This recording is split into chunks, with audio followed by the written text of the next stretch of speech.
आज का शीर्षक हिंदू होने का एक बार अतीत देख लो। जय भीम नमो बुद्धाय साथियों। अंग्रेजों ने 1830 में नर बलि प्रथा पर रोक लगाई, जिसमें ब्राह्मण शूद्रों की स्त्री या पुरुष दोनों में से किसी को पटक पटक कर देवी देवताओं को प्रसन्न करने के लिए मंदिर में मार दिया करते थे। सन 1804 में अंग्रेजों ने अधिनियम 3 के द्वारा कन्या हत्या पर रोक लगाई, जिसमें स्तन पर जहर लगाकर या धतूरा लगाकर कन्या को मार दिया जाता था पैदा होने पर, या कन्याओं को दूध में डुबोकर मार दिया जाता था। तो कन्या हत्या पर भी रोक लगाई। डावरिया प्रथा यानी दास प्रथा पर भी अंग्रेजों ने ही रोक लगाई।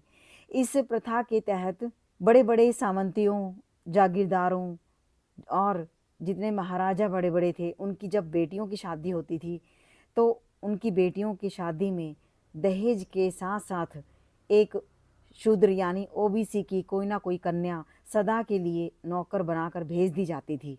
अंग्रेजों ने इस प्रथा पर भी रोक लगाई।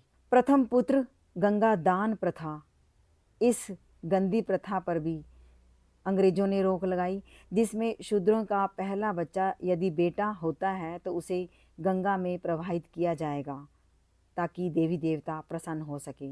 सन 1867 में अंग्रेजों ने बहु विवाह पर रोक लगाई, जिसमें एक पुरुष बहुत सारी शादियां करके और बहुत सारी पत्नियों के साथ जीवन गुजार सकता था।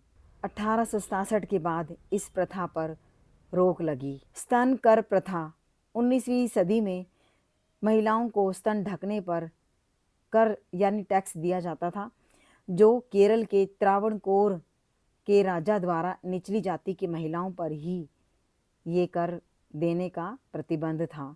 नानगेली और बाद में नंगेली नाम पड़ गया। नंगेली महिला जो अनुसूचित जाति से थी, उसने अपने स्तन काट कर केले के पत्ते पर रख दिए थे और ये बात हवा की तरह फैली, तो अंग्रेजों ने कानून बनाकर स्तन कर प्रथा को हमेशा के लिए बंद किया। एक और प्रथा बेहद भयंकर और घिनौनी, चरक पूजा प्रथा, यानी कोई भी नई इमारत या पुल बनाया जाता था तो शूद्रों की महिला या पुरुष को उसमें जिंदा चिनवा दिया जाता था ताकि वो पुल या इमारत बहुत दिनों तक टिकाऊ बनी रहे। अंग्रेजों ने 1863 में इस प्रथा पर भी रोक लगाई। एक और बहुत ही घिनौनी प्रथा खत्म करने के लिए अंग्रेजों ने 1921 में जातिवार गणना करवाई, जिसमें मद्रास में 2 लाख देवदासी पाई गई।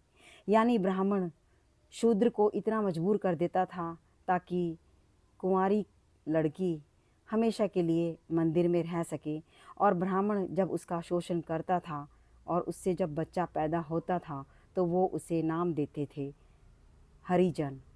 और हमें सिर्फ कहानियाँ पढ़ाई जाती हैं अंग्रेज़ों के अत्याचार की। Thank you so much.